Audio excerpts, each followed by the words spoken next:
What's up, guys? Welcome back to the channel. Today I've decided that I'm going to do something I mentioned a while back, which was start my kombucha. I've made kombucha in the past. This time the difference is that I'm making a SCOBY, so that's the starter. I'll get into all that in a little bit, but before I do, subscribe to the channel, like this video, and hit those post notifications. When our daughter was born, she surprised us with her Down syndrome diagnosis. And at that time, we had no idea what our lives would look like. But we quickly discovered extra needs bring extra joy. Through the good times and the challenges, And the adventure and the routine, we're learning to live this life to the fullest. With a little extra.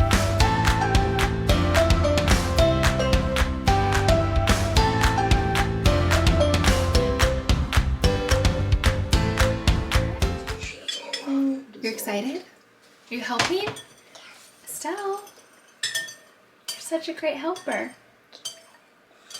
Can you say kombucha? Say kombucha! Okay, so kombucha. This is something that has gone back quite a few years for me now. I've had some health problems in the past with my immune system. Long story short, got hit in the face with a surfboard when I was about 18, and there was some infection that healed inside my lip before it could get cleaned out and stitched up. The result of that was mononucleosis, a pretty bad case of it. In my 30s, I started to get sick. I would be sick for like a month, 2 months, even 3 months straight, where I was feeling really like lethargic and always running a fever, and it was really scary. Every time that I would get sick, no one in the house would get sick. And so we knew it was something that was going on personally within me. We kind of started to get scared because some people mentioned the C word, and every time that I got sick, I was like, man, this feels like that time I had mono. And so I went and got tested for all that stuff. And I mentioned to the doctor, hey, could it be mono? Because it feels like that. And he said, probably not. Mono's kind of a one-time deal. You get it and then you don't get it again. Well, my blood results came back, and sure enough, I had a very rare case of reoccurring mononucleosis, or Epstein-Barr syndrome. So I've had to be really careful about my immune system. And simultaneously with that, I started to break out with eczema on my hands every so often. It always seemed to coincide with me getting sick. My mother-in-law had mentioned that eczema is usually treated from the inside and not topically. And I had heard some mention about kombucha and bacteria, and at the same time I kind of was listening to a few different things about your gut bacteria flora and your microbiome in your gut and how beneficial that was to your health. So I decided, hey, I'm gonna give this a try. One time I got eczema on my hand, and I said, well, I'm gonna drink kombucha for a week straight and see what happens. And sure enough, as soon as I started drinking it, within a couple days, my eczema cleared up completely. Ever since I've been drinking it, I really haven't had any more mono spells. I've been really careful about every time I get sick. I know it's anecdotal. There's no actual medical research that can prove that kombucha is this miracle thing, but for me, it's worked amazing. And I always recommend it to everybody. It's something that in this day and age, we need to replenish our gut flora. It's just, health-wise, it's awesome. The problem is that a bottle of kombucha like this one is going to cost you about $3 on the cheap side, $4 or $5 on the more expensive side, and you could easily drink one of these a day. Not to mention, every time that I do get a bottle of it, the kids want it. So if I get one bottle, I get to drink maybe a quarter of it. So I usually get them a bottle as well. With that expense and wanting to drink it constantly, I knew that we couldn't sustain. I mean, that's like buying, you know, people say cut the Starbucks out of your life and you'll save a ton of money. Well, for me, it was cut the kombucha out of your life and you'll save a lot of money. Or, as a lot of you who do drink kombucha know, if you make it yourself, it's almost free, I want to say. It's so cheap. It's so absolutely cheap to make it. It's amazing. You just have to do the process. You have to understand the process. You're fermenting something. That's kind of scary to a lot of people, but it's really not that hard. And hopefully in this video, I can show you at least the first step now. And then once, you know, it takes a little while each step. So as that goes on, I'll bring you along and share with you my process, and you can make your own kombucha at home. And it's really fun, and it's good, and our kids love it. And people are always so weirded out at the store when they're like, ooh, I want kombucha, and they're like, you drink that stuff? And my kids are like, yeah, it's super good. Say kombucha. Kombucha.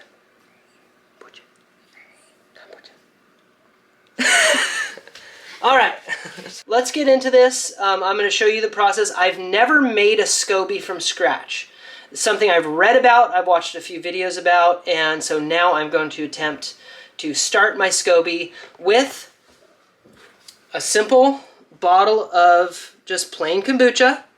This is GT's. GT's is my favorite brand. And this one is the 21 and older. This is the one that's the least tampered with, I want to say, as far as the kombucha making process. So it's the most pure. What? You want to help me? Yeah? Are you going to help me make kombucha? Do you love kombucha? Yeah, it's really good to drink.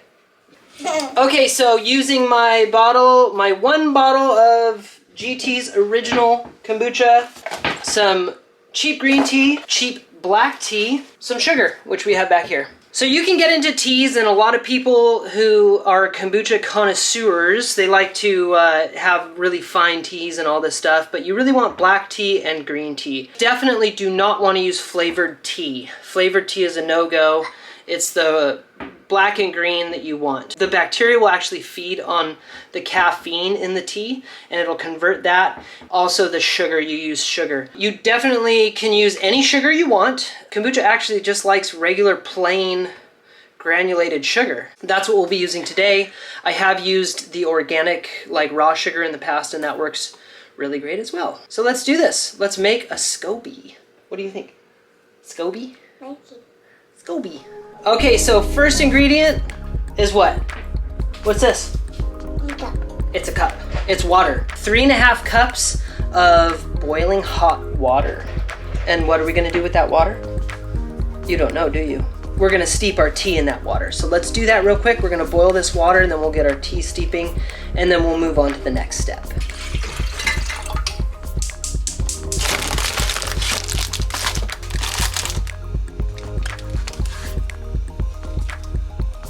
Can you get the 3 green tea bags out of there? Get 3 of them, okay? 1, 2, we need 3. 3, perfect. Do you want to open those for me? Yeah.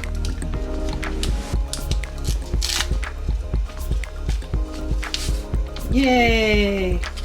Even though I've already cleaned out my jar, I'm going to just run some vinegar through it and then rinse that out just to make sure that it hasn't picked up any weird things over the past week since I cleaned it. This jar is a 1-gallon jar. Always use glass because kombucha is acidic. On this is a little temperature gauge here. Kombucha loves the same temperatures that we love, 70s or so. When it gets cold here, I've got this little heater, and this just wraps right around here.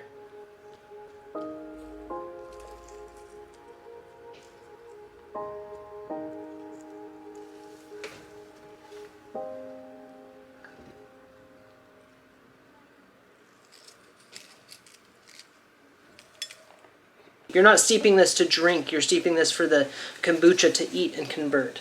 Okay, so once that's steeped, we're gonna stir in how much sugar? Do you know? Yeah, 1/2 cup of sugar. We're gonna stir in about 1/2 cup of sugar here, make sure it's completely dissolved. And then once that's completely dissolved, we will add another 3.5 cups of just room temperature water. That'll cool the whole mixture down, and then from that we can add our bottle of kombucha, and that's it. And we just let it sit. Once it sits for between 2 to 4 weeks, usually for a SCOBY to form. You want a really good SCOBY to form. You're not worried about drinking the liquid at this point. You're going to use a little bit of this liquid in your batch of kombucha, but this liquid is just going to be to form the SCOBY. Even though the SCOBY looks really nasty and weird, mold is really easy to tell if you do get it. So you want to keep it away from the trash can. You want to keep it away from, I've heard candles and scented things. You want to keep it away from that. I don't know why, but that's a thing. Do you want to get the sugar? Yeah. Okay, go ahead. Oh, get the sugar.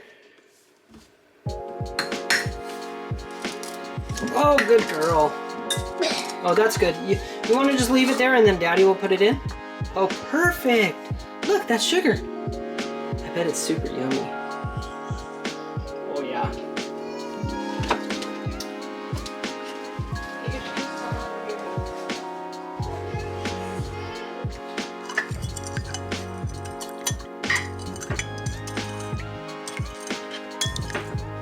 You gonna close that, baby?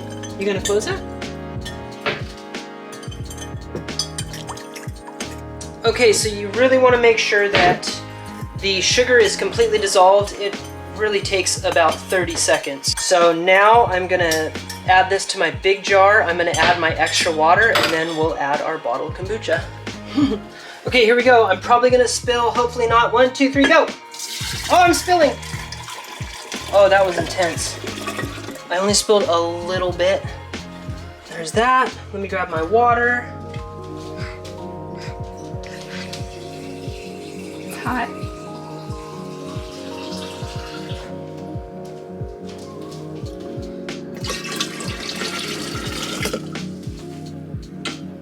Okay.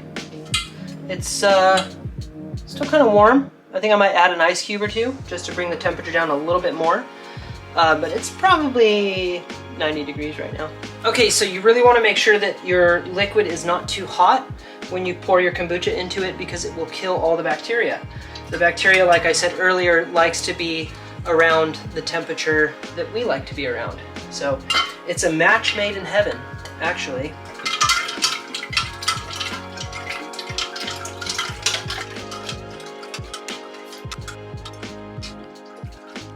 This temperature feels perfect now, so let's go ahead and open our bottle of kombucha.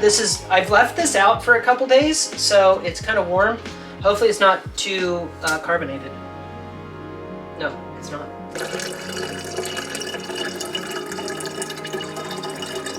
So as I'm pouring this, you may be able to see some chunks, or what we in the kombucha community like to call boogers.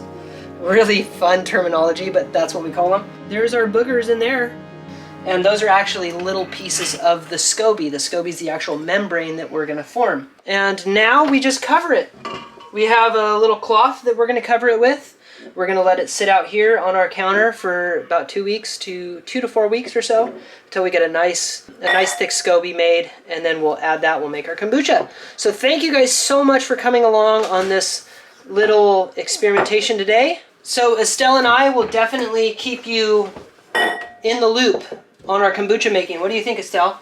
Okay. Yeah? Yeah, like a video if you're going to try kombucha for the first time. Like a video if you love kombucha as well. Subscribe to our channel, hit the post notifications. And where are we going to see them? See you next time. Bye. Bye.